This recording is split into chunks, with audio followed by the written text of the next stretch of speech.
द्वितीय प्रेरित होती प्रभुंकर दास मान जो परिवार प्रभुंकर दासन को ग्रहण करे जो मंडली प्रभुंक दासन को प्रभुंक दास भाव ग्रहण करे तो इस्राएल मंडली प्रभुंकर लोक मान को ग्रहण न करिबारु मसान को न ग्रहण करिबारु मसान को ठारू न सुनिबारु सेमाने ईश्वरंकर संतुष्ट युक्त हो पारिले ना।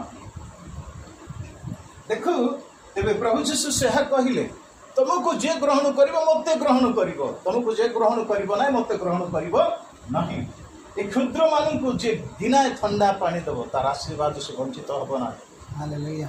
देखो तेबे एठी हमें देखु जे जे ताहांको जेसु समान को उत्तर देले ईश्वर जहां को प्रेरण करियछंती ताहांको ठारे विश्वास करिवा ही ईश्वरंकर कार्य अटे।